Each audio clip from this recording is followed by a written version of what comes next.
now tuned into the motherfucking greatest.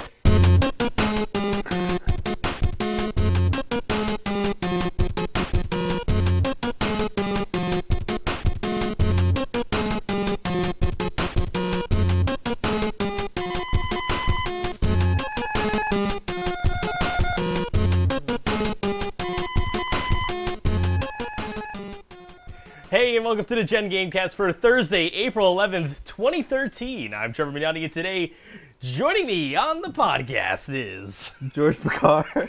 Joining us remotely via Skype in the dark room, it is... Jesus Christ. The Sith Lord, Aaron Ludington. Clearly. Yeah, Aaron. Hi. That wasn't planned. Ooh, man. I was not expecting that to be loud. Damn. But this is the podcast where we talk about gaming news and opinion and all sorts of fun stuff. But we usually jump into what are you playing first, and we'll let our newcomer, the first time on the show, Aaron, what have you been up to this past lifetime or past week? Lately I've got a lot. I've been playing Dark Souls, Red Faction Armageddon, Guardian Heroes, Little Mass Effect 3. Why am I drawing a blank? I mean, you've named like 20 games so far. So I've named 3 games. There's 5. 320, same thing. League of Legends. League, yeah, of course, League. How could I forget League? And better community. That's enough. All right, that's enough of games. That's enough games for. Jeez, you know, making me look like a scrub over here. What have you been up to, George? I've been playing more of Luigi's Mansion. We're about 65% of the way through. We're getting there. Dude, I can't wait to get it because I want to stream it. So awesome. I want to stream it. Maybe you bought it digitally though, right? Yeah, I got tricked. Yeah, there were none to buy, so we all knew that. If I get a cart, if I find it at my store tomorrow, I'm gonna buy it. There was one copy the other day and I couldn't buy it. Oh, that's a shame. Yeah, I've been playing Luigi's Mansion and a lot of Magic Online. Going to another PTQ this weekend and the World Cup qualifier next weekend. World Cup qualifier. That's what I've been doing. Sounds legit. I got enough points to do it, so we're gonna do it. We're nice. Gonna see what happens. Good luck. Thank you. I just remembered one game I forgot. Oh yeah. SWTOR. Oh yeah. Playing the Old Republic. Yep. We're gonna have plenty to talk about that company. And more. I think I've uninstalled everything from that company. You have not. Those are lies, for the record. He's lying. Right now they are, but probably later this week they won't be.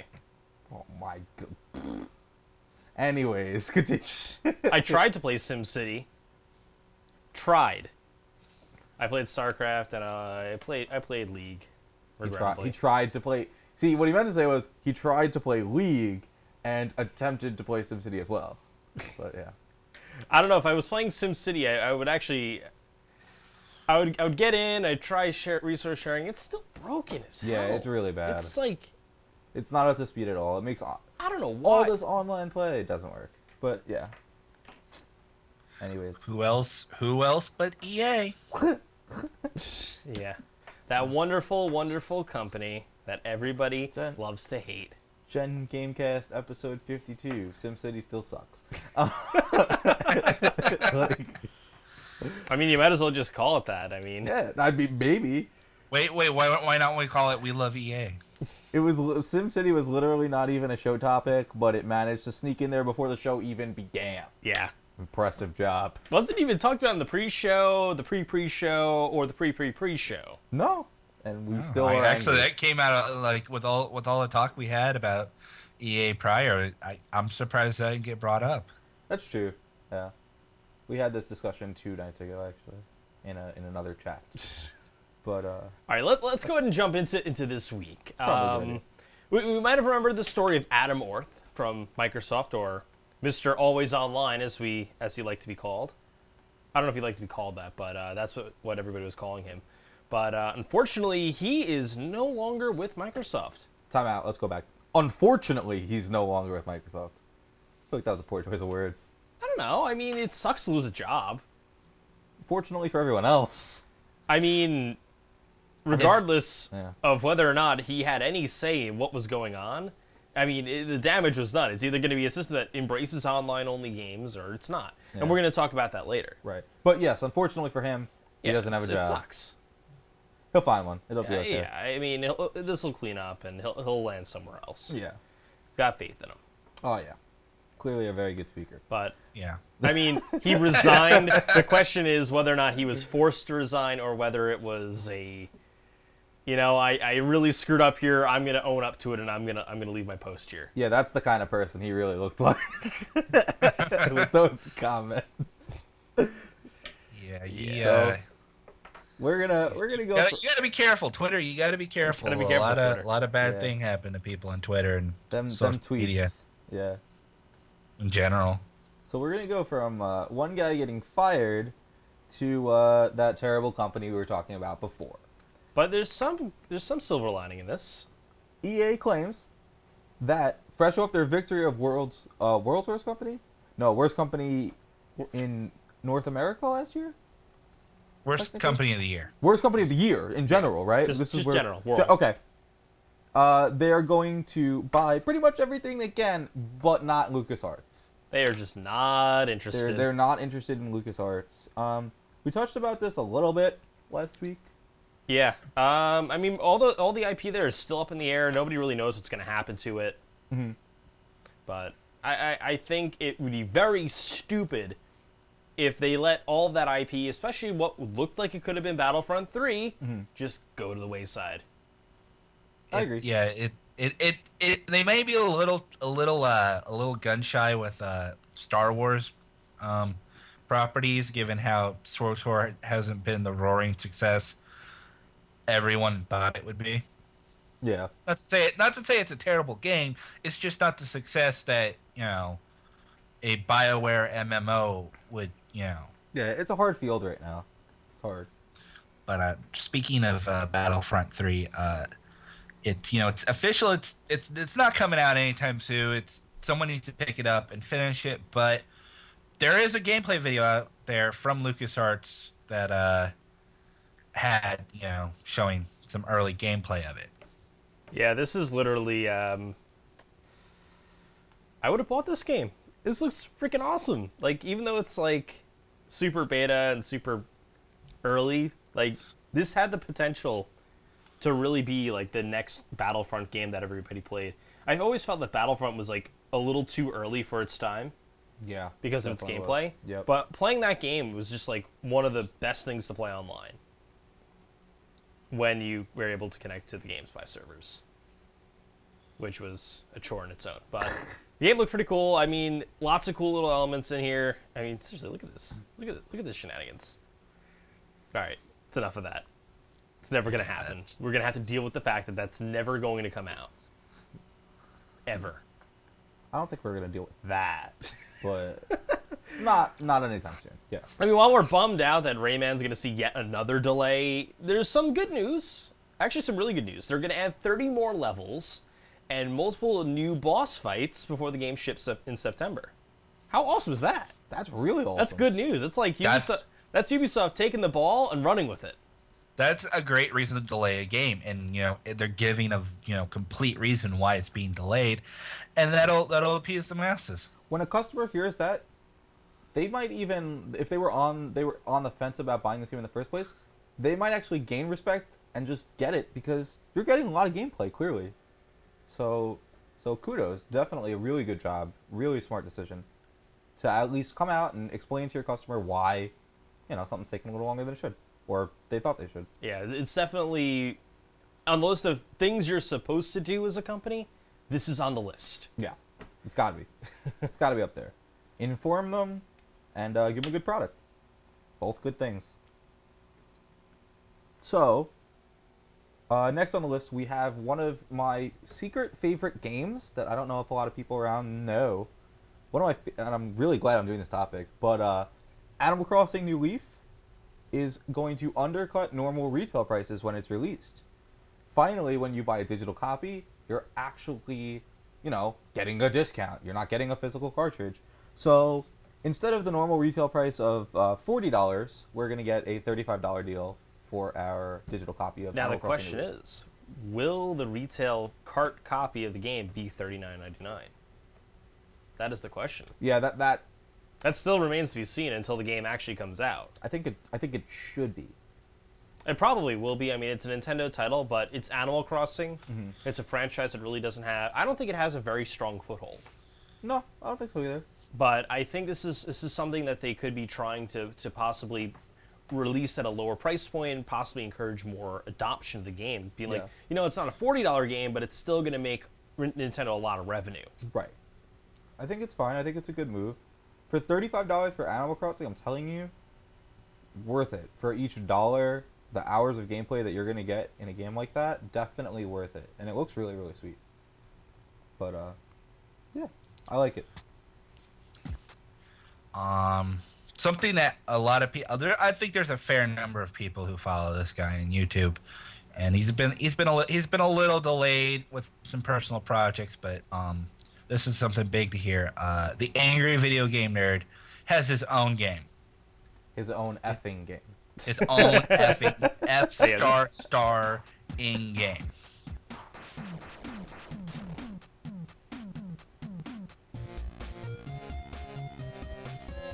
This is gonna be amazing. I love how they just...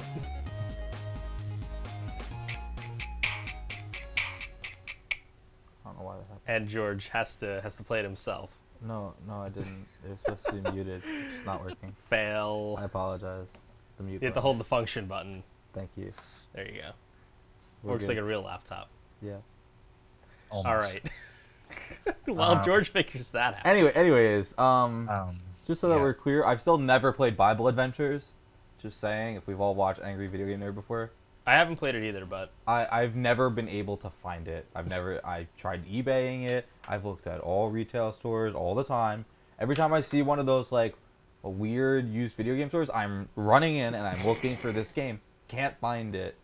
I was lucky enough that my neighbor owned Superman 64, so there we go. As you guys may or may not know, probably the speedrun record for that game is probably myself.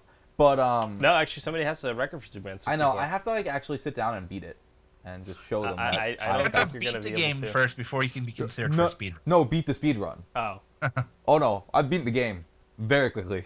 there you go, George. We have the ROM for it right here. We got the ROM for it. Yeah, right there. Oh We can my just- god! All right, well that's what I'm gonna be doing Well, probably later this weekend. Later this week, it'll be Let's Play Bible Adventures with George Oh my Picard. god, I'm gonna be all over that. As if the controls weren't bad enough on console. I can't imagine how bad they are on this damn thing. They're probably actually better. They have to be better. At least it makes sense. I don't know. We'll see. I'm gonna be just as frustrated as the Angry Video Game Nerd, if not more frustrated. Dude, Oh man. But it should be noted that the game is listed on Steam Greenlight, so you can give your support by going over to get on your Steam account, go on the Steam store, go up Yeah. and with vote that. yes on it. Get it greenlight. Let's get this game out for the masses. I am down. I agree. Do it. All right, let's jump into some big news. We got some PR from Nintendo, showcasing some of the big third-party titles coming out this year for Wii U. And the sad part is, a lot of this is still a lot of, we've seen this already. Why is this new? But there are some good things on here. We're going to see Injustice Gods Among Us. We're going to see Resident Evil Revelations on Wii U as well. So it's going to have all sorts of cool little features tying into Miiverse. Then we have some things that are not so good. Like, we're going to get a rehash of Sniper Elite V2. We're going to get Deus Ex Human Revolution Director's Cut. But, I mean, then we got some great stuff like DuckTales. Yo, that's going to be amazing. Don't even deny. That game's going to be amazing. The game was already amazing. It's coming out again. That's just twice the awesome. And then we have some, like, really, really silly things like Spin the Bottle from Napnock Games. So that's what a bunch of video game. Right there. That's something a bunch of video gamers want to have is a digital spin the bottle. Yeah, but then there's some good things. That You get game Dungeon was Dragons absolutely Chronicles of atrocious. Hysteria. Resident Evil Revelations. Capcom's actually come out with a good handful of is really getting their hand into Wii U and with these re-releases, but it's in a good way. Yeah. All right. Let's. One of the things though, like there's nothing here. I mean, this is all third-party stuff. There's nothing really like super huge on here. I mean, do you think there's anything here that's like a must-have third-party game coming for Wii U? Not a damn thing. Do you think there ever Nothing. will be a third-party game on Wii U that's like, you gotta have it? It's really hard to have third-party games on a Nintendo console that are gotta haves. Well, I mean, they had it on Wii with Just Dance. I mean, that was like a must-have game if you were like in the family genre. It's one of the highest-selling I games. still hate that game. I know, it's absolutely personally, stupid. I think it's really stupid. Like, you're dancing with a Wiimote. I'll just dance with a Kinect. Way better. Yeah. But I guess so. But no, even that's the only one. Like, is that? I mean, that was one must-have title. Yeah. It's going to come down to whether or not third-party companies can actually utilize the Wii U's, what makes the Wii U the Wii U, having the two controllers, and make it so it doesn't just feel like a silly gimmick that doesn't need to be there. Yeah. Hey, Aaron, just real quick, can you tilt your webcam down just a little bit? Your lower third is chunking through your mouth. Oh, through my mouth. Let's see. Figured I'd alert you to that before we get too deep into the show. We're good. We're good. All Is right. that good? Yeah, you're fine now. Yeah, as long as you said Okay. yeah. Yeah, Alright. like I stated, like I don't know, you buy a Nintendo console to play Nintendo games. Yeah, I feel like that's what's really gonna push their fourth quarter. Like, what the hell do you want? You want Mario? Like, that's what you want. Just give me a damn Mario game that's good, please. Give me some Donkey Kong, some Mario, some Zelda. We're all set. Like, Yeah. you know. An interesting listing Some actually Metroid, hit, yeah. an interesting listing actually hit Walmart. We didn't have it in the show notes here, but they listed a Zelda 2 for Wii U, and it was like $100 listed, and I'm like, what is this? What is this shenanigans? Selling Zelda 2 again? Sweet. Can't wait to buy that atrocious game. It's a wreck. All right, Bible Adventures 20 times over. Wow, that's pretty damn harsh. Come on, That's harsh. the game is I really- mean, I actually went back to it recently, and it wasn't as bad as I remember it. It was not something I wasn't having a tremendous amount of fun with it, but Can't imagine. Yeah. it didn't feel nearly as bad as it did when I was a kid. I also probably have gotten significantly better at video games than I was when I was 7. Dude, I still can't play that game. I still have trouble getting through the first pals. Because it's impossible. It's not impossible. no, I saw Mouseys beat it I- in person. Like, Yeah. it's doable. Yeah. I've gotten through the first The castle. game just doesn't make sense. Like, but whatever. So So let's move on. we're gonna go back to that really, really great company, Oh man. which through all of this, I still believe is a good company, really good company. I think they're a good company, and they need to redeem themselves So- in a very significant way. So if you couldn't guess, we're talking about EA again, and how they were the worst company of the year. But more or less, we're talking about EA's Peter Moore saying that they can do better. And I know that this statement sounds really stupid and like, obviously they could do better, they're the worst. How do you go down any worse? I mean, to be honest, there's a lot of ways they could do a lot worse. But Exactly. But realistically, this is how he describes EA as a company. He describes them and compares them to the Yankees. He just he tries to compare them to Man U and these like real powerhouse, the Lakers, like powerhouse sports franchises that because of their legacy, because of their greatness, because of the bars that they've set, when they do have an off year, when they do something wrong, when they make a stupid move, when they don't win as many games as they're supposed to, they're just flamed and they just look awful. I mean, And I agree with the statement. the Like, line I he think said so. to start it off was, "The tallest trees catch the most wind." Yeah, And it's true. it's very true. I mean, if you're EA, if you're Activision, if you're Ubisoft, you are literally in the public eye. You have a target on your back all the time. Yeah. Like, people are going to be talking crap about you 24/7, and you just gotta you gotta deal with it. You gotta be able to counteract it. But to be honest, this is the right statement to make. It said, yeah, we really screwed up. Like, this is bad. Yeah. But he kind of comes off a little coy at times, like saying, you know, we did the right thing, though, by giving our gamers a free game. Was that the right thing? Or would it have been the right thing to actually have a functional service before the game launched? I would think a functional service for the game. You know, it should be they should be focused on getting the game that they have out working, not trying to smooth things over by, you know, dangling a treat in front of people and think, yeah, that'll tie them over until we get the real problem done. Well, do you think that they're really not like working as hard as they can be on the real problem, which is the servers? Well, here's a case in point. This is not the first time EA has run into server issues on a game launch. No, it's not. We know. Like Battlefield 3. Do we remember Battlefield 3? Mm-hmm. Like, that game was going to be freaking amazing. They looked great, and I mean, I still hate the fact they did day one DLC, but that's a whole nother argument. Yeah, and that's another reason why people hate them. Mm-hmm. And, you know, let's have that discussion too afterwards. Okay. I will eventually want to get in because I'm on the opposite end of this conversation. There's one thing we forgot to mention was it wasn't the simple fact that they've won the worst company in America. They won it in the second year in a row, and I was actually surprised that it was only 2 years in a row. You're surprised that it's only 2? You think that it just should be more? Not yet. More than just 2 years. Maybe not as far back, because there was a time when I did like EA. You know, the reason why they won the first year is because of the Mass Effect 3 ending. Mm-hmm. That was it. Like, which is like bull. I mean, it was kind of a BS reason, but like, that's not. And I don't remember them doing much else. I believe 3 years ago it was Bank of America, but I'm not positive on that one. You can check that for me. I mean, my personal beef has always been with EA's multiplayer passes for all of their. You know, you have to buy a new game or you have to spend $10 to be able to play the game online. That kept me from playing Mass Effect 3 for like I've had a copy of it for like maybe like 3-4 months. I haven't touched it until I got a multiplayer pass because I feel like I wouldn't be able to get the full experience without that multiplayer pass. Well, usually the multiplayer passes come with the games.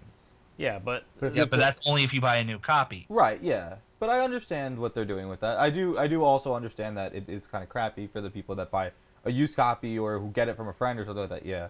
Yeah, like I'm just, you know, that happened with me with Battlefield Bad Company 2. I loved that game. I enjoyed it incredibly. It's just it got annoying when I would play a match with my friends and then it would go to one of the early DLC maps and then it's like I get kicked out of the lobby and we have to group up. See, like that's a problem that I've noticed with the Battlefield games you never have with Call of Duty. Because Call of Duty, Activision knows people aren't going to buy the DLC. So we'll just disable the DLC loop for people that don't have it. Mm-hmm. That way they're always having a good experience. Right. Very rarely will an issue like that happen. It's only happened a very few times when I was partying with friends on Xbox Live. But, yeah, and usually whenever I would see it in a Call of Duty game with multiplayer, like, you know, multiplayer maps, you'd only be that one map, and most people wouldn't even want to play the map anyway. They'd go to the other map, or they'd pick random if they happen to have already been on that previous map 2 times in a row. So yeah, what do we think of Day 1 DLC? Hate it. That's dumb. That Day 1 DLC should have been in the game in the first place. Do we think this had any sort of influence in their position as worst company?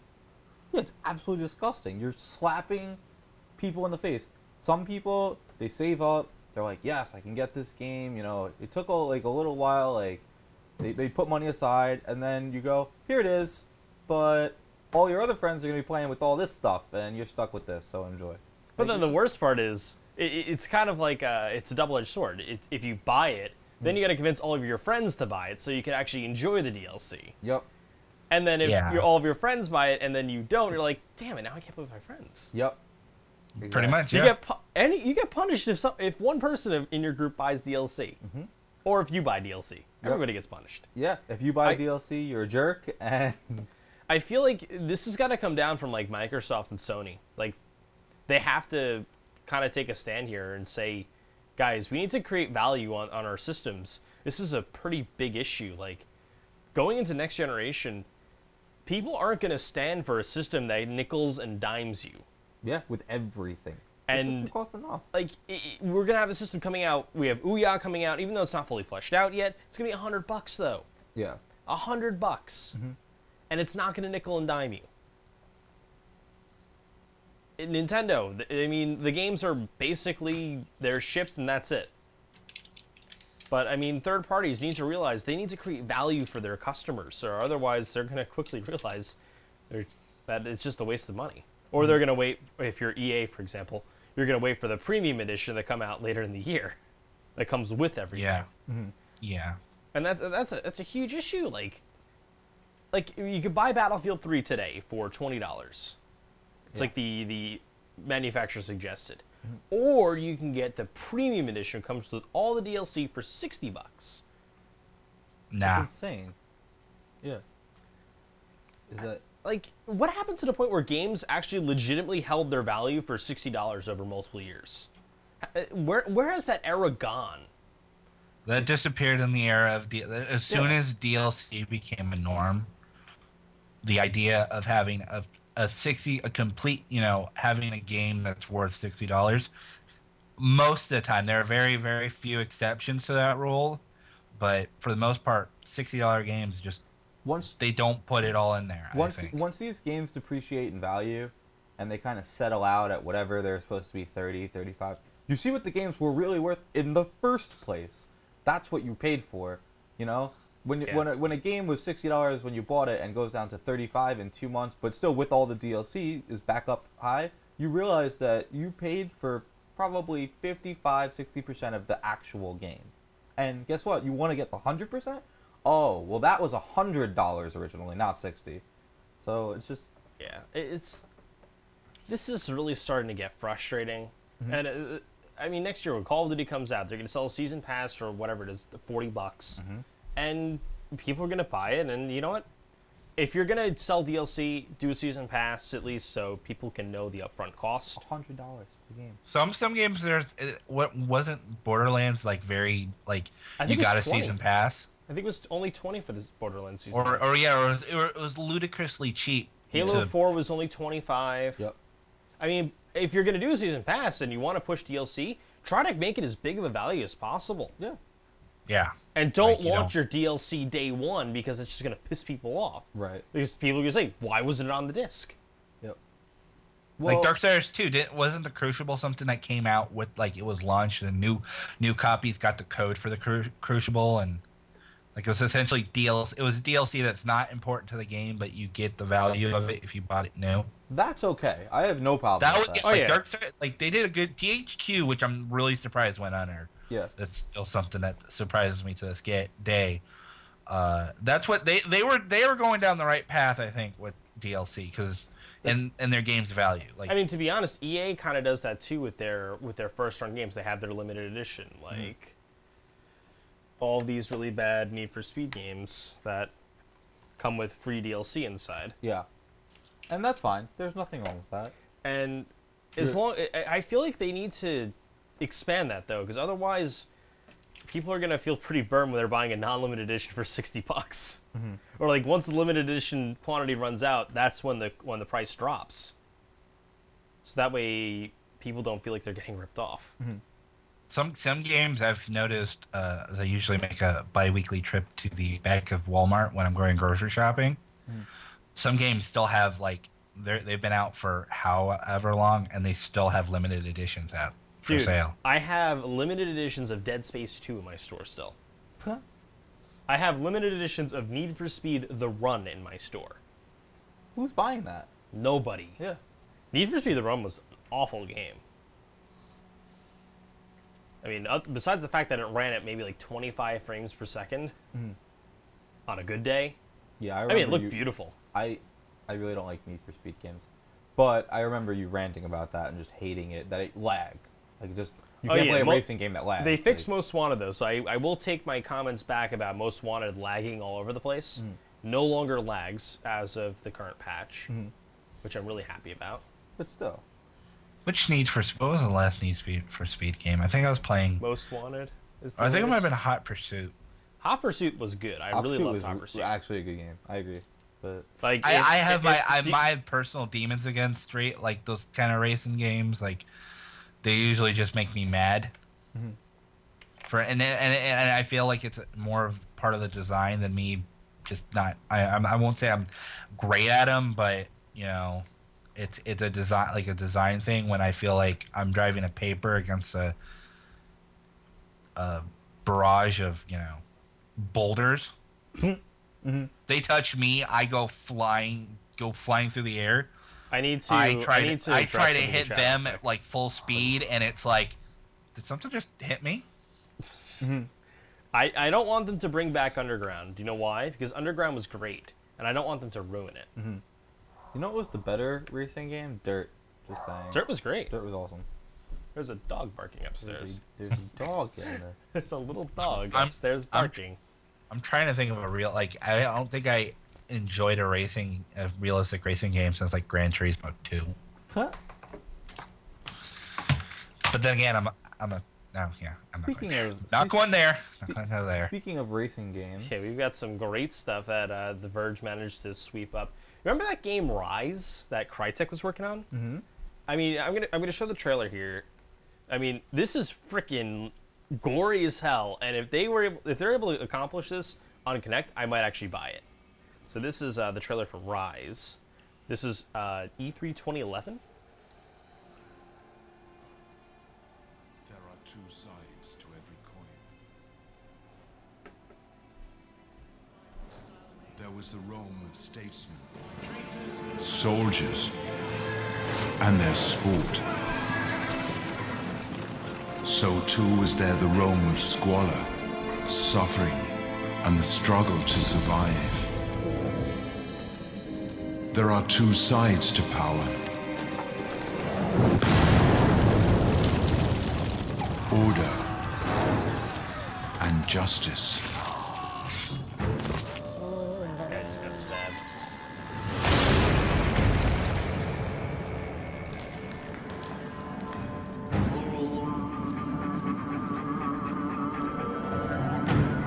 A kingdom so divided cannot stand.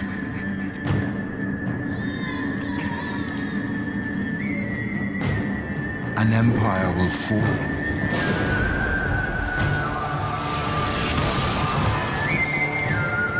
A hero will rise. This is Rome.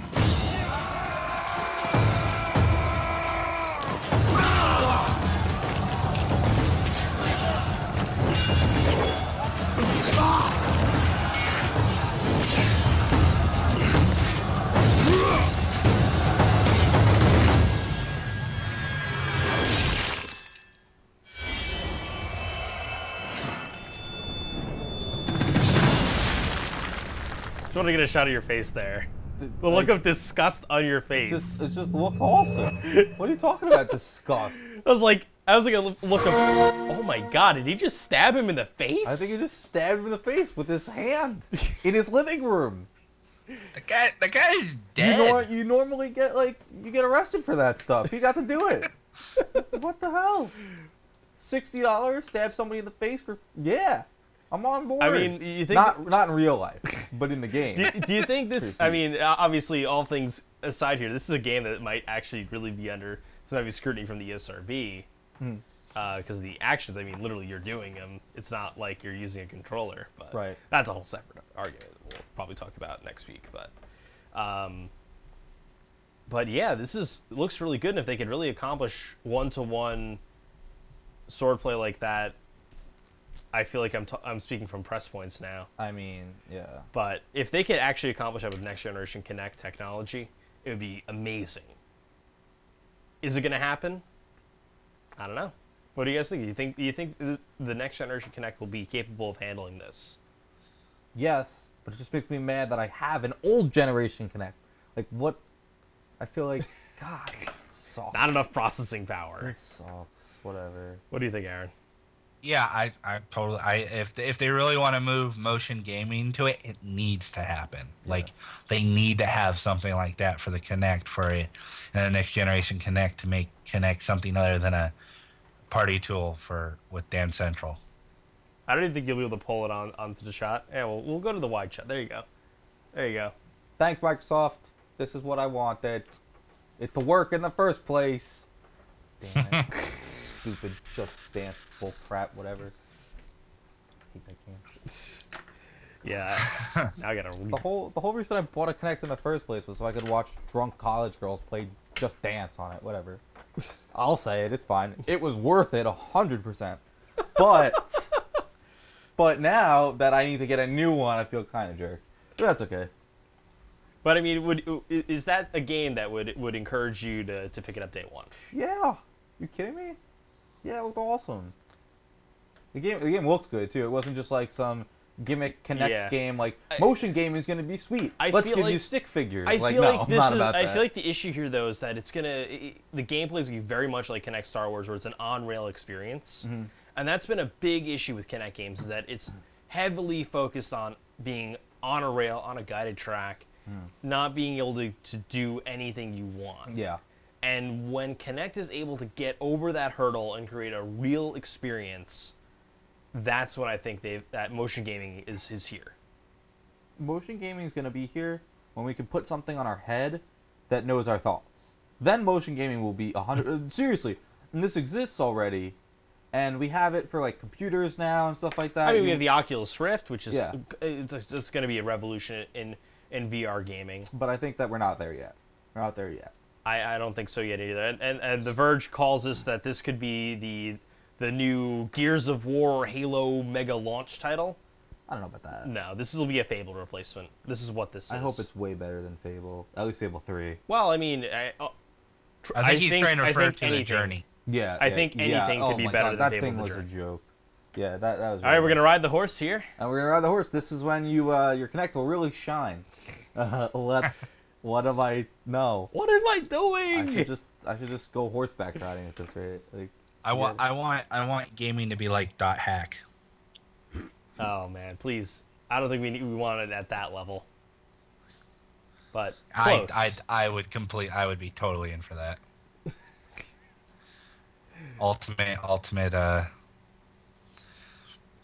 ultimate fantasy experience.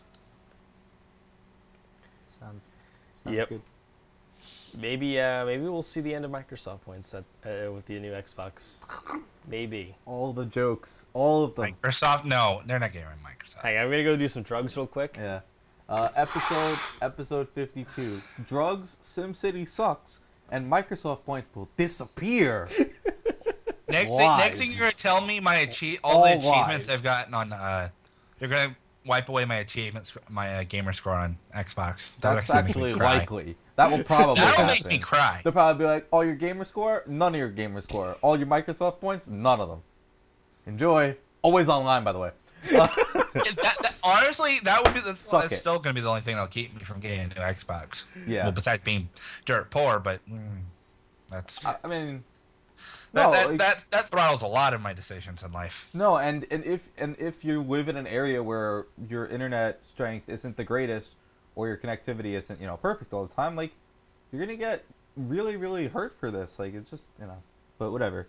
We've talked enough about. Well, I mean, there's still some few other things that came out. I mean, the rumor being now that there's gonna be some heavy cable integration with the new Xbox, which I think would be good. If they're trying to push it as like your media hub. Well, that's all they've been trying to do, pretty much. But I mean, integration with the cable box is what Google's been trying to do with Google TV, and if they can pull that off, where you just loop your cable box into it, there you go. That's it. We'll see. We will see. Or if they could finally get to every cable provider and say, "Hey, can you make an app for our system so we can, get it going on between us, and we'll be good to go." I mean, we've got every other service. So it's going to replace the cable box? Is that what you're saying? Well, right now the rumor is that it's going to work with your cable box. But I don't want both. But if you're like on Verizon Fios, for example, you could use your Xbox as a cable box. I'm on board. Sign me up. I'm on board for that. Buy me a few Xboxes. It'll be great. Yeah. What are you going to spend $50 on a cable box or $300 on an Xbox? buying an Xbox every time. Well, that's kind of what came down with originally with the PS3. You're gonna pay, $700 for a Blu-ray player, right, or yeah. $400 for a Blu-ray player that also plays video games. It was a no-brainer. Yeah. And my dad's like, oh, let's get a Blu-ray player. I'm like, are you an idiot? Let's get a PS3. Are you kidding me? It comes with a controller. I don't care if I never play a game on the damn thing. Like, who cares? It was just probably still haven't. And also, too, the sad part is your original PS3s can play all the latest and greatest formats and whatnot. Mm-hmm. Like they'll do 3D as well. They could. Only they at just won't play 720p. PS2 games, which. Actually, no. The original PS3 will play PS2 games. Yeah, but like if you get like an old one, but the new ones, and that's like the new one's sweet though. I don't like the new one. I like the second gen one. You know why I like the new one? I got mine for $200. That's why I like the new one. I got mine pretty cheap. I think I spent $250. $100 off. Thank you, GameStop. I have too much of a PS. I still have my PS2. I'm never getting rid of my PS2. You know, nothing wrong with it. Right? I think my PS2. Especially since I have I am probably like one of maybe a couple thousand people who actually has a hard drive on their PS2. What? Damn. What a ball. Maybe I might be way lowballing that number. Probably not many people had it. As many people who played Final Fantasy XI on PS2. All right, a decent amount. No. But just to round this out here, I mean, we got the cable box integration that's rumored, and also we might see a new Forza game and some new games from what we're told is a zombie game and a family game set on an island with Pixar movie-style graphics. Sounds great. Very descriptive. I guess we'll find out in May, hopefully. Not April now. Thanks to May. So what is it going to be? Mixed Zombie and Connect. Note, those last two titles are not the same game. No. I'm still saying the zombie game is going to be like Zombie Neck. The old zombie family game. Oh my god, on an island with Pixar zombie graphics. island with Pixar graphics. I'm on board for that. Dead Island. Try family. Dead Island with family game night. Dead Family Island. Dead Family Island. Jeez. Now with more guns. Family Dead Island. This time with guns. Wait, there was guns in Dead Island. Oh god, no, there are no guns in America. All right, anyways. Apologize for that comment. You haven't been to Oakland. All right, we've got some news in the esports world. In case you haven't been living under a rock, Blizzard has purchased the IGN Pro League technology and assets, which means they bought everything except for the people and the name. They sold out. Well, I mean, With good reason. IGN they basically. Get some of the staff. They did get several of the staff. Mm-hmm. But a few of the staff members went to Riot. A few of them, I don't know. I think it's just Riot or Blizzard, right? Mm-hmm. I think it was just split up that way. Mm-hmm. But which maybe Activision, but Blizzard and Riot really make up the majority of the esports community. Well, I mean, if you esports community that doesn't just rely on its own, like Dota 2 has a lot of it. It's all kind of a lot of the same casters do multiple tournaments. Mm-hmm. But the thing is also, too, I mean, speaking of esports, I mean, the Call of Duty now can actually be considered a serious esport. Yeah, dude. All the viewers? I mean, seriously, they freaking rocked house this weekend. Yep. They did a good job. Job well done, Call of Duty. I mean, the production was top-notch. The play was great. They had every top team there. I mean, also, too, they flew them in for free, and they treated them like VIPs and celebrities. They're just video game players. I mean, they also threw a $1 million tournament with $400,000 going to the top team. Here's, dude, I got $90 worth of Walmart money. I mean, seriously, if you're freaking Rico, you're like, yeah, we got all the money. How about that? We got all the Walmart money. All the money. All the money. All the Walmart money. Yeah, that's Call of Duty money. All the Call of Duty money, worth so much more. And that sweet trophy. Did you see the trophy? I did not. I only watched like a couple of matches. For some reason, I can't watch Call of Duty. I played Black Ops 2 for a week, ish. I mean, the trophy itself is freaking beautiful. It's and the rings, dude. Oh yeah, they got rings too. They got rings. freaking bring this up. Like the trophies looks great. Then they got rings. Then there's the hilarious banter going on between Sundance, DG Giovanni of MLG, and David Vonderhaar of Activision. They're like, hey, can I borrow those soundproof booths for MLG? Because they set up a main stage for the finals, which nobody was really expecting, and then they brought in like a live studio audience to watch, which I thought was hilarious because it's like, yeah, it's gonna be a private event. Nobody's invited. You can't watch here. You gotta watch online. But the tweet back to Vonderhaar from Vonderhaar was like, I think it's gonna cost you more to ship and store these than to build your own. But it's encouraging to see the Call of Duty community kind of really step up its game, so to speak. Yeah, you want to see that. You want to get, you want to. I like seeing that esports is trying to take itself more seriously. That's a good sign. It's pretty serious, yeah. I mean, the only scene that I felt was super serious was the StarCraft scene, but the League of Legends scene has grown immensely over the past 2 years, and the Call of Duty scene is now finally starting to get really serious and get some serious money behind tournaments. I mean, although it's mostly developer money, I mean, I don't think we'll see anything on the level of like a GSL for Call of Duty. Because that would be silly. No, that wouldn't make any sense. Although Blizzard is basically taking the GSL model and applying it across the world for StarCraft now. Right. And Riot has done it with the LCS in Europe and North America and Korea through OGN. But it's going to be exciting to see what happens. I mean, Activision has more than enough money to basically say, hey guys, we're going to do weekly studio matches, so move to California. And they might. In 10 years, the esports Olympics. In 10 years, dude, we had like World Cyber Games, and that like failed miserably because like they started picking. Yeah, but that was a while. Like, give it time. We're getting a lot more competitive games. Just got to find those games that League, StarCraft that are maybe Call of Duty might actually try to build a Call of Duty game that lasts more than a year. No, they won't. Not likely, no, but if they really want to take it seriously, build one that they can have build the infrastructure on it, and so that it can last for multiple years, and then you can have yourself a nice world, MLG except grander, and that's pretty tough. Yeah, I mean MLG is a pretty tough production to beat. I mean. And that's close to what I'm kind of thinking. Kind of like the equivalent of like the AFL trying to compete with the NFL. Like, just can't happen. Like, you're not gonna just come in and take over. Yeah. I don't know. There's always room for underdogs in esports. Yeah, it is a little different. As long as there's an open bracket. Yeah.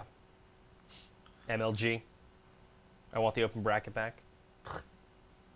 Yeah, if they had open bracket, they'd have to start their event like 2 weeks in advance. That's okay. They could do that. It's fine. Yeah, it's pretty easy. Trevor will be happy, so I'll they be happy. should do it. Yeah, it would make me happy. That's all that matters. You would hope to get past that first round in StarCraft? I wouldn't compete. I just want to watch the open bracket. I think the open bracket's kind of where you see some of you see the up and coming players there, and you see a lot of interesting storylines develop from the open bracket, as opposed to just having your set 32 seeds go at it and you kind of know already what's going to happen. That's like watching like the 65 and the 64 play in the NCAA tournament to see who makes it to lose to a 1, though. Isn't it? Like, who gets killed by Kansas this year? Like, oh, this team. Okay. Like, I don't know. I don't know.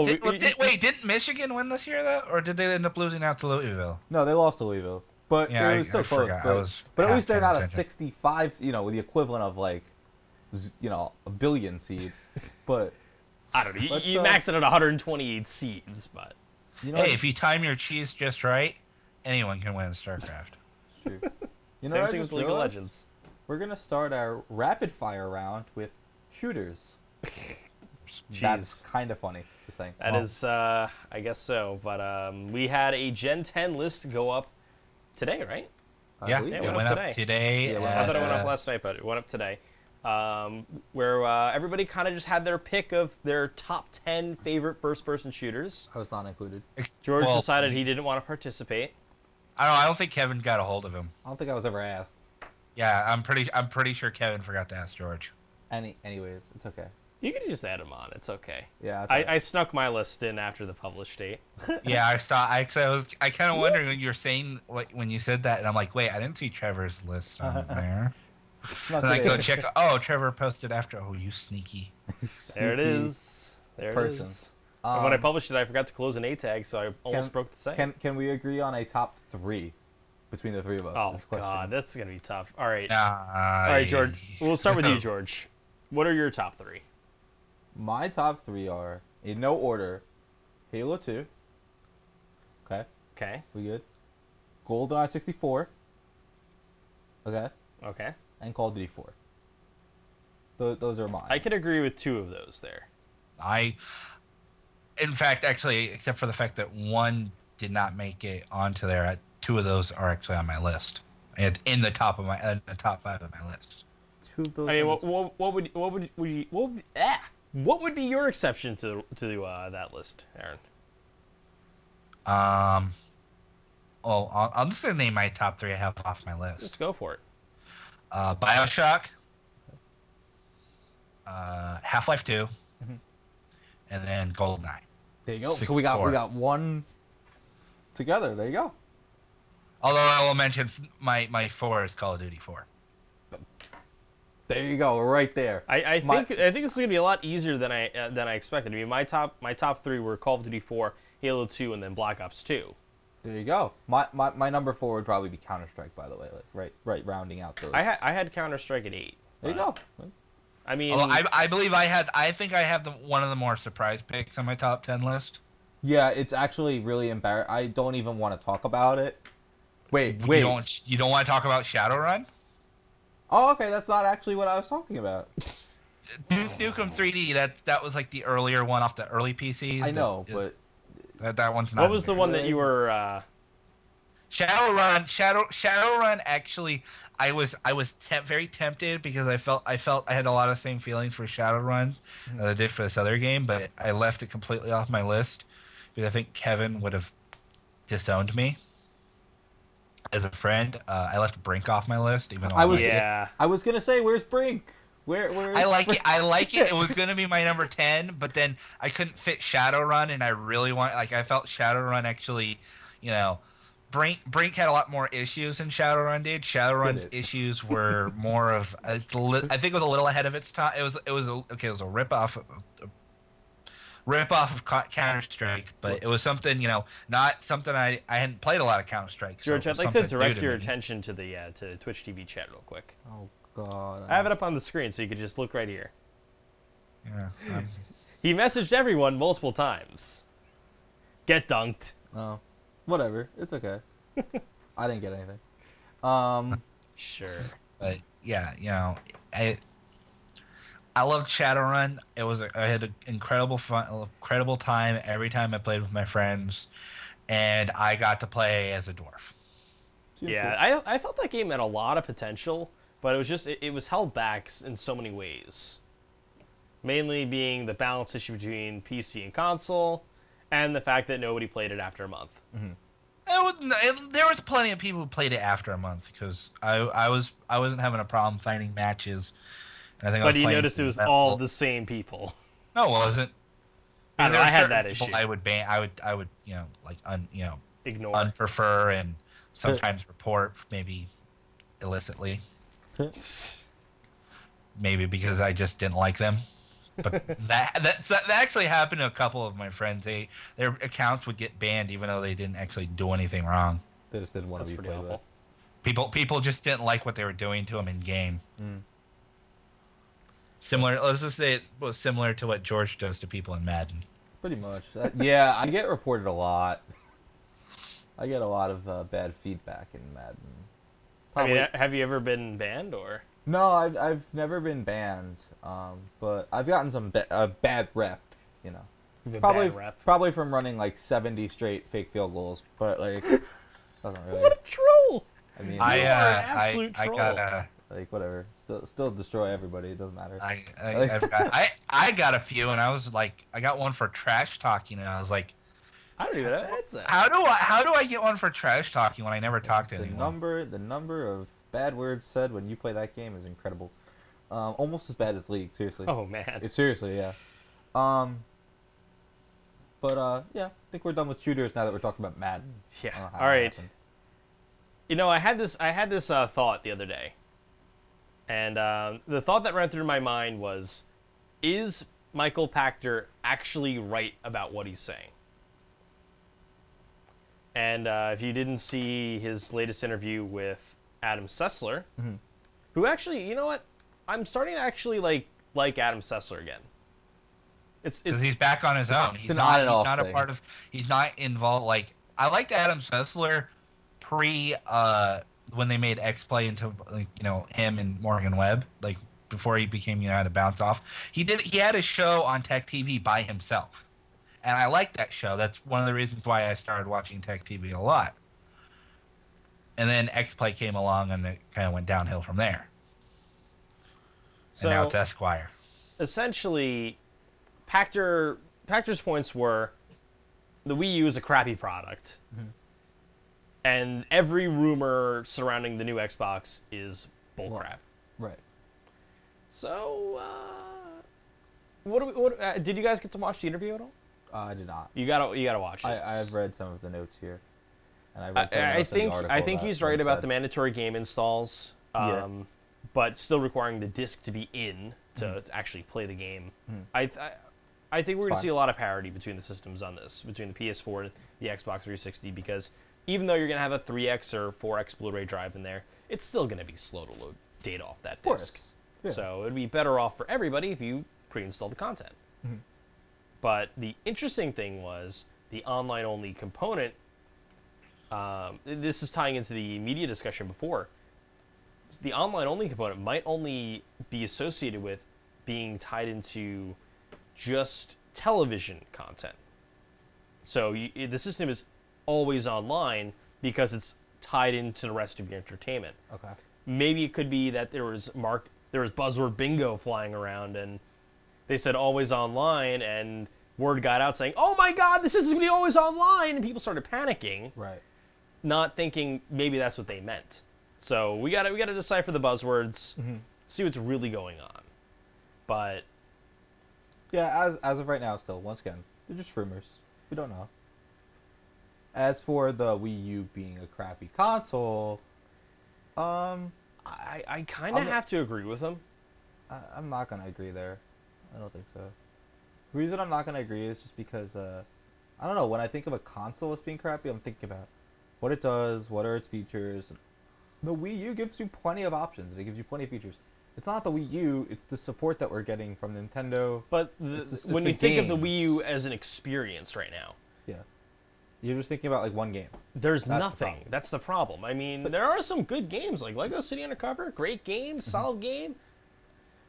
But like, then there's like the Achilles heel of it, which is the loading times, because you can't do an install to the Wii U because there's no storage. Right. And until Nintendo figures out that they need to actually put a hard drive in this thing and allow developers to do installs, the Wii U is going to be pretty much hamstrung on a lot of things. It is a shame. It's like, well, what version are you getting? The 4 gig or the 32? It's like, doesn't matter. Excuse me? It doesn't matter. Yeah, it's like 4 or 32. I'll take the 300, please. Like, Nintendo will laugh at you. Oh, we don't do that. We're not for that. You know? And it's just a shame that they would do something like that. That I agree in that respect. Yeah. I think if Nintendo really wanted to push the Wii U forward, they need to get rid of the 2 SKUs. They need to just go with one model, put a hard drive in it, for God's sake. Make it like a 500 gig hard drive, maybe a terabyte hard drive, because I mean, what is it going to cost at this rate? Yeah, like this day and age, who cares? And encourage digital downloads. I mean, they're already trying to do it on the 3DS by lowering prices. They'll probably do it on the Wii U eventually as well. But 32 gigs, that's nothing. What are you going to put on there? Yeah. You can't even fit Lego City on there. Yep. And that is bull crap. It's a Lego game, damn it. Let me install it on my Wii. Yeah, I agree. a little bit ridiculous. I mean, what do we think of the Xbox possibly doing a repeat with subscription models? If it's well, I guess I like it wasn't a problem. I don't think the subscription model is a problem, especially considering they actually do it make it significantly cheaper the longer you pay for it. It's just I just hope it's not a case where it's a forced subscription model. Like, I don't mind having. Well, I mean, you'll be able to imagine you'll be able to buy the system outright, say for $500, or you can subscribe to Xbox Live, pay like $20 a month, and you get the system for $100. How long are you subscribing for? 2 years.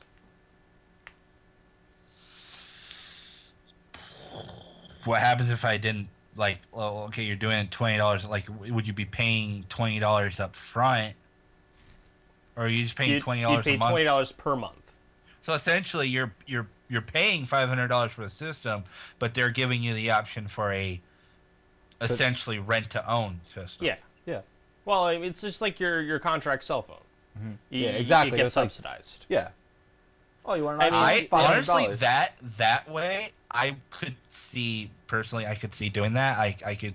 It would be even almost manageable for me. I think it's a very attractive model to launch a system at, because these consoles are gonna be freaking expensive. Like, they're gonna launch $500-600. Yeah. If they have an option, like even if it's $200, like $200 down payment, you pay $20 a month.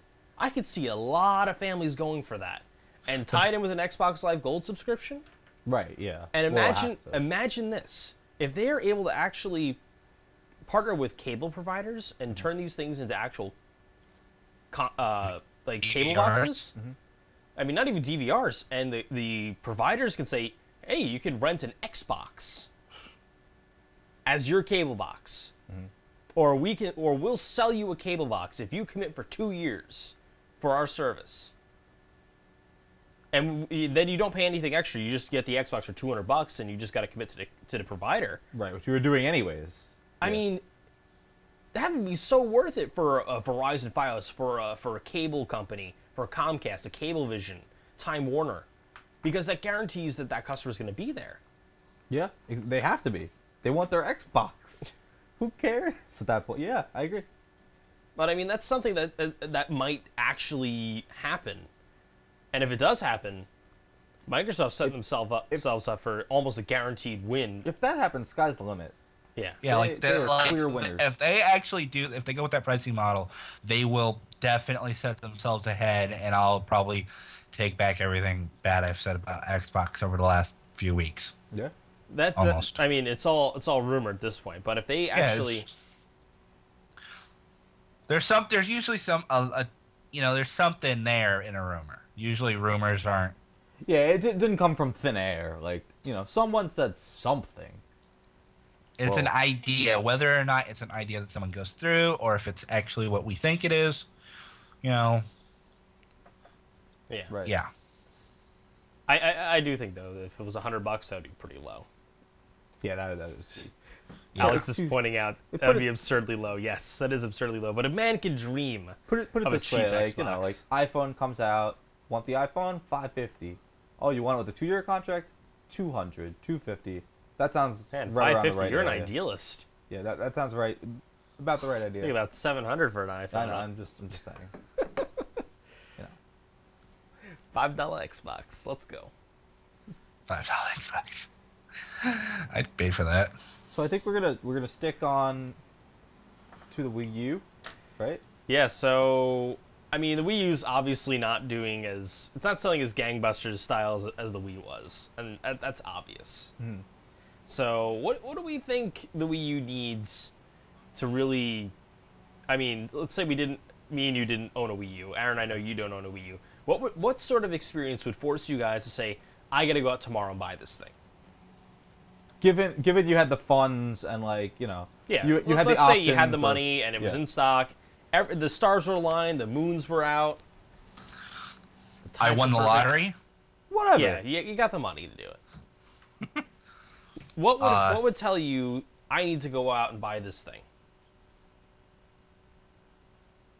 a full version 3D Pokemon game on a console Pokemon game. A 3D console Pokemon game on the Wii U. Are we talking adventure game or like Pokemon Coliseum or what? A full-on adventure, like you get on the handheld.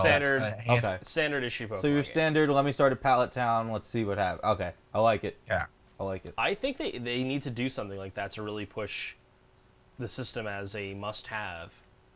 I mean, my comment was it should be a Pokemon MMO with a persistent world that costs them nothing to manage because people have been doing it for free and Nintendo's been shutting them down, so clearly there's a demand for it. But if they did that, I mean, I would consider picking that up. Everyone would. It's just not going to happen. I mean, I'm not a Pokemon fan. Like, I've completely exiled myself from the world of Pokemon. Doesn't make any sense. Pokemon's the best game ever. You know, Generation 5 is, you know, actually rekindled my love for it. And really? Somewhat, yeah. You're a fan of ice cream cones? Yes, I am. And bags of garbage? Yes, I am. I model Stunfisk. By the way, you're still named that on my Skype. I thought. Are you serious? That's funny. Yeah, you come up with Stunfisk. It's great. Funny. Who actually I think that was Kevin. Pretty sure. I think I was like sitting there and I caught Stunfisk because everyone was talking about it during my Pokemon White stream, and I was like sitting there like, what do I name this thing? And everyone's like, or someone like, name it George. Because it was dirty looking and had no... Yeah, well, you know, he had to endure the mud bomb or be failed camouflage discharge. Oh my! I actually got that in here on a podcast. Jesus. Oh my! Oh, there's the achievement. If Kevin's still around, I made his day. So, thank you. I appreciate that. But yeah, like that, or you know, I would like to see. I haven't touched the game. Oh, there it is. There you go. Did it. I haven't touched the game since that 64-hour marathon, but a Twilight Princess like Zelda game. Yeah. Show us more of a Zelda game that's coming out. Yeah. How about that, Nintendo? I mean, Wind Waker HD, yeah, that interests me as well. But I would like to see, you know, another shot at making the super realistic looking characters, or more realistic than they had in the past. Yeah. Characters for Legend of Zelda, and you know, those two, because actually that's why I bought my Wii, was because of Twilight Princess. I feel like Nintendo's... That's why a lot of people bought it. And for Super Smash Bros. The big problem with the Wii U launch, in my opinion, was Nintendo wasn't ready to give up the Wii. That's Nintendo's problem with everything. But, like, no. When the Wii came out, they were ready. They had a big release right there. They had a Zelda game that looked great. Yeah. And they had Wii Sports. They had must-have experiences at launch. Yeah. They didn't have that with Wii U. No. And I feel like they said, you know what? We can coast off the Wii, no problem. Yeah. And that's what a lot of people really don't understand, is that's their strategy. It's like, you know, I mean, it really doesn't matter if we sell 4 Wii U's because we're going to sell 400 Wii's. Yep.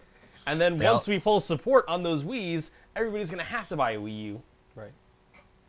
They also had Red Steel. Shut up. I didn't mind it. Like, it wasn't... Sure, I didn't play it for that long, but I didn't entirely hate myself for playing it. It was so janky. Oh god, that game was awful. Let me deflect something. What else? I had when I got mine, I got like 6 games for it. I'm pretty sure Zelda was the only Nintendo title. Besides Wii Sports. I don't care the graphic style of a game that's going to come out on the Wii U. It just better look like it belongs there. Like, yeah. For example, like Skyward Sword worked on the Wii because I knew the Wii wasn't a very powerful system, and the art style catered to that. Yeah. But a game like Twilight Princess, completely it looked really nice.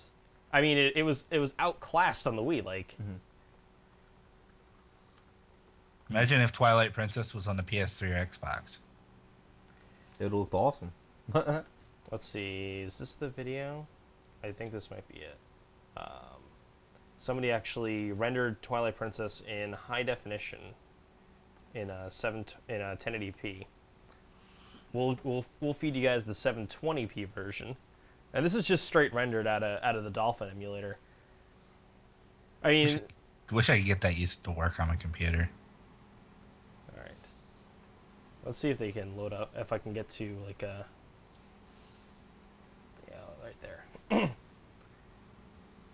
Like, this looks pretty good.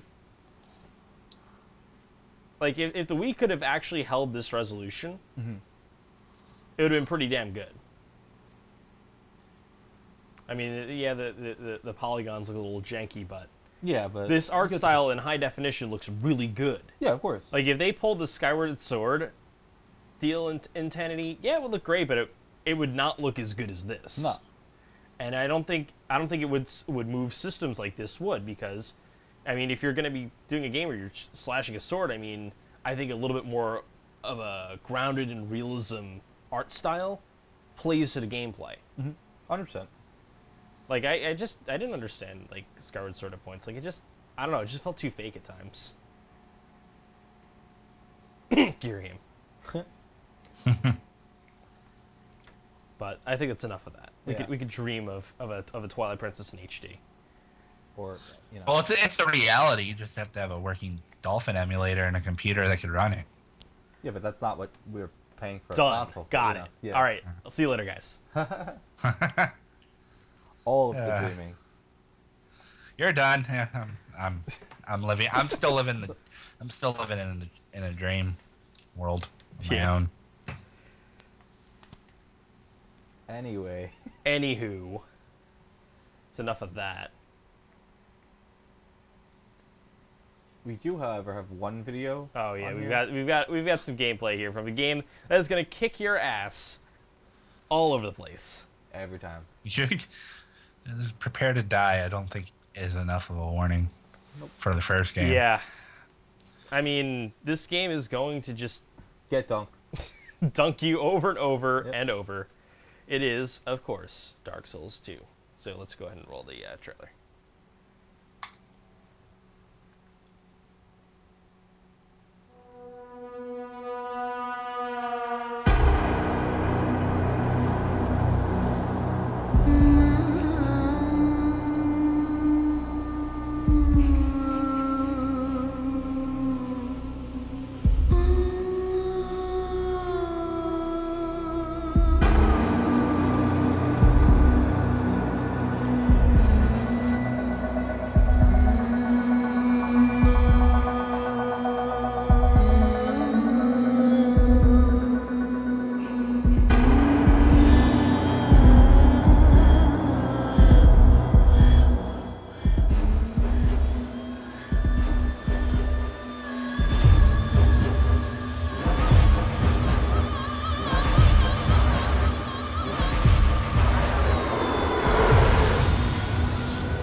GG. Pretty awesome. So that's gonna be pretty exciting. I love the company name, From Software. That's how serious you know they are. They're like, no, we're just gonna say, what's the first words you can think of? From? Okay, that's our title. There we go. What? But that's gonna be out on pretty much every major platform except for Wii U. I mean, this is another thing. Like they're now able to attract like really like core games and stuff like that. But it looks really interesting. It's gonna be. What is the? Do we know the release date on this thing yet? I'm not 100% sure on that. Let me see if we. No, not out yet. That's what I was wondering, because usually we put the release date right next to it. Yeah. So it is still not still not announced yet, but it's not gonna be next gen game, just current gen. At least so far. Yeah. But I don't know. Anybody gonna pick that up? I haven't played it though. I would. Yeah. In a heartbeat. Yeah. Yeah, we'll see if we can make that happen.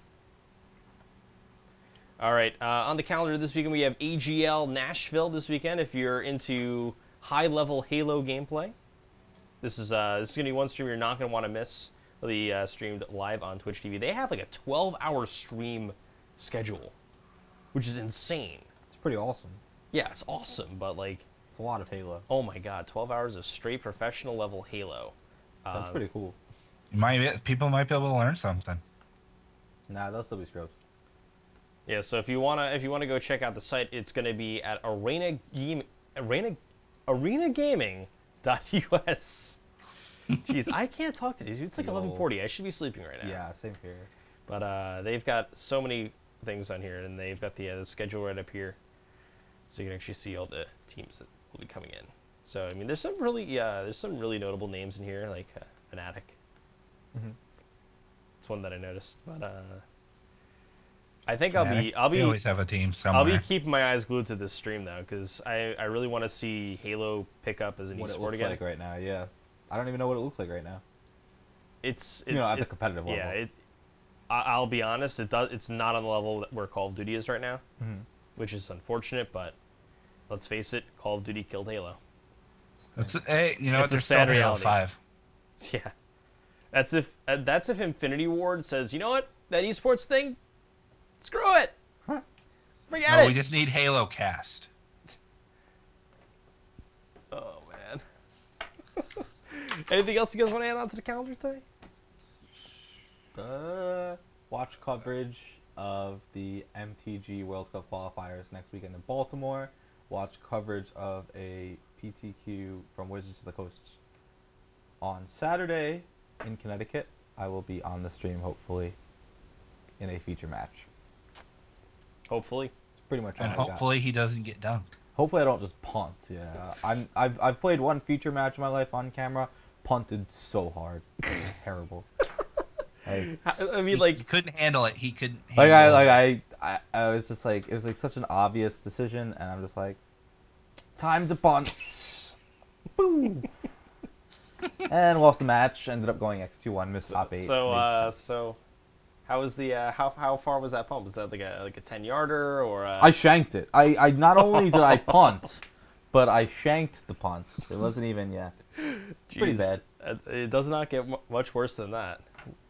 It was a terrible play. It's okay. All right, I think it's time for us to wrap up here. We've got we've had quite a show. Oh, that was loud. That's very That was a little. You were a little early on a little that. preemptive on that one. All right, let's wrap up here. Aaron, where can people find you online? You can find me at Aaron Ludington, my name. It's been in the I lower thought third, I was right? weird, then George changed it up on me. What did I do? And do I give anything else? No, Whatever you I mean, want. whatever you want. It's Your your cell your phone moment. number, your social. No, don't. Okay, well, Don't my give social those things. security number is. No, you can find me at Yeah. Twitter at Aaron Ludington. I very rarely stream on my own channel. I also very rarely stream on this channel. But he's here occasionally. I'm here occasionally. I might even have a face cam for the channel. I don't know. Well, I mean, you've got a face cam now. Yeah, I know. Question is, do I have a face that's to cam with? Yeah. I mean, if you're wearing that hat, of and course. you have a hat to cam with, and a And beard. the neck beard. There we go. We got it all. I got one. You could be the new guy with the hat. Yeah. with the hat. It's a complete. How many people have a fluffy green pimp hat on their stream? That's true. For the record, he said fluffy just now. It's fluffy. I'm sorry. It is. Yeah. How many people wear their sunglasses backwards on the stream? Yeah. Some people do. I love it. In one of the pre-shows, they were calling me Tool Bag Trevor, so now I'm like doing my hair now. Oh yeah. I'm sorry. Look at this. Look at this guy. Look at this. What is this? Got it. I think he's clearly the bigger tool bag. In case the back of my head's set of eyes, you know. Being faced by some extreme levels of UV. Duh. All right. Need the sunglasses. George, where can people find you online? People find me at George McCarr on Twitter. You can find me on Facebook if you really want to. You can find me streaming. I do so quite often in League of Legends, now Magic the Gathering Online, and some other games in between. That's pretty much it. You can email me at george@gengame.net. And of course, you can find me on Twitter. I'm at TheMags. if you want to get in touch with the podcast, it's podcast@gengame.net, or you can leave a post on the, you can leave a comment on the post when it goes up. I can't talk today, like. Yeah, definitely not. Make sure to like us on Facebook, follow us on Twitter, and if you have not done so, keep checking out this channel. Yeah, follow us on Twitch because lots of cool stuff happens all the time. And if you're not following, you won't know when, like, for example, I go live with super secret game that I can't tell you what it is yet. And you won't know when I go live with Bible Adventures. Yeah, so that's something. It's something you're definitely not gonna want to miss because we're gonna get that to George. He'll be emulating it. Or the return of Scornful Gaming. Ooh, yeah, that's an even bigger one because Scornful coming. Gaming is back in all of its glorious 480p. All of the its scorn scorn. that one person can give up. I wish I had more to drink right now. I don't think anyone can speak tonight. I don't. Yeah, it's kind of late. I guess. We're like, it's I'm really dry mouthed now, and my glass of water is empty. Yeah, I'm out of water, so I've been out of waters for an hour now. It's okay. Because we started late, but it's all right. It's okay, because in the background of all this chattering and mindless nonsense, we have a fantastic 8-bit song. If you couldn't hear it, pay close attention. It's pretty sweet. The only way we can actually play any of this music. Hey, you know, sometimes 8-bit, it's where it all started. Yeah. Well, video games. Yeah. Yeah. Not music. Anyways. That would be really funny, though. But that's going to be it for the GenGAMEcast. I want to thank you guys for watching. And, of course, as we said before, follow us on Twitter, Facebook, all the social media stuff. And we'll see you next time for the GenGAMEcast. Say bye, everybody. Bye, everybody. Bye.